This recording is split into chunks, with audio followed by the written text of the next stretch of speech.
Okay, we need to talk about remote learning.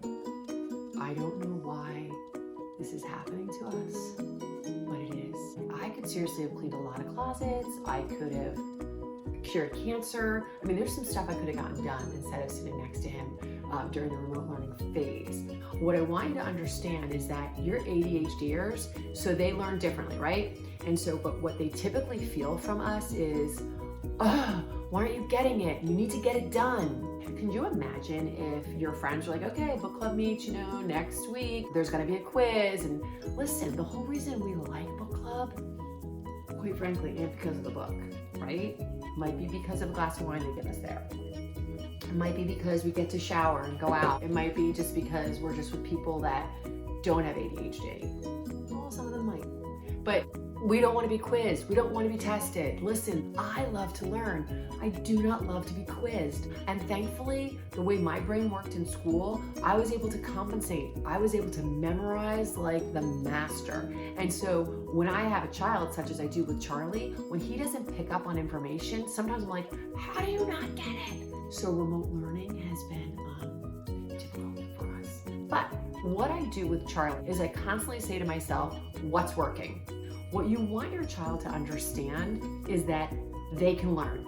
They have the ability to learn, they have the capacity to learn. Because when they become middle schoolers, high schoolers, college students, just anybody out in the world, we want them to know that when they get information, if they're not sure of it at the time, that they can figure it out. The strategies they use for the typical student may not work for mine. So the reason you don't want to give up is that you want to show them that even though they might be taught something in a certain way, that it's totally cool if they're like, oh, that's not working. I got to think of another way to learn this, even if I have to teach it to myself. And so what I was showing Charlie this past few weeks is that his ability to do long division was completely thwarted by the fact that he does not know his multiplication facts quickly. So, but if he doesn't know 3 times 4 quickly, we got to find a new way to teach him.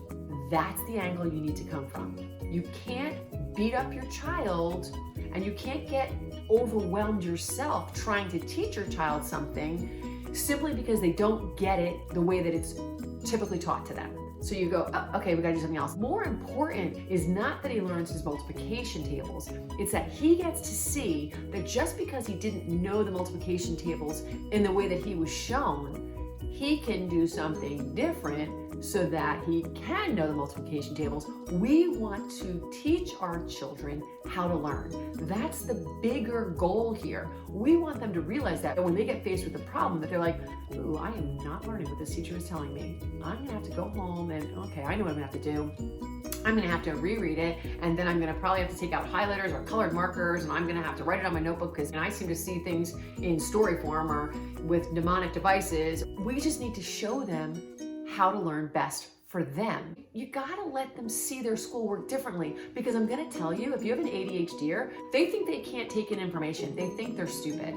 You need to be the one to show them that just because they don't know it now doesn't mean they won't know it tomorrow. You need to be the one to tell them that just because they're not taking in information just like somebody else is, that's okay. They need to realize that that their brain is like Velcro, and that they might just need to put a little bit more fuzzy, sticky stuff on it, so when it gets thrown at them, it sticks. When I say you gotta always look at what works, look at what works for them for learning. Don't freak out. If you're having a bad day and you have an ADHDer, you actually take it so far in your head that they can't get long division. Oh my God, they're probably not even gonna make it into a good college. They're probably not gonna get a good job, have friends, or ever get married. Right? We get really weird. We need to just know like we know, like we know. They're gonna be okay. Because when you can calm down and detach, then you focus. Then you can come up with strategies. Then you can show them that when you're faced with a situation that you can't seem to find the answer to, which is hello, like their whole life right now, that you get to go, and speak out loud, I'm not sure how to teach you that. Let me just think. This is pretty tricky, right? Long division. All right, maybe if we put all the steps down, oh, you know what I'm gonna do? I'm gonna get chocolate chips and we're gonna place them out. Yes, I have done that. You just need to let them know there's nothing broken with them. You may need to say to them, oh, that's no big deal. You just learned differently.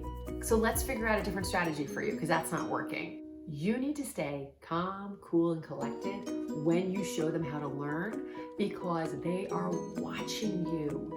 You want to equip them to come up with new strategies themselves. You want to show them that when something's not working, that you figure out what would work. That's what we want to do with our kids, okay? You got this, Mom, and don't worry. Remote learning is not forever, unless you homeschool.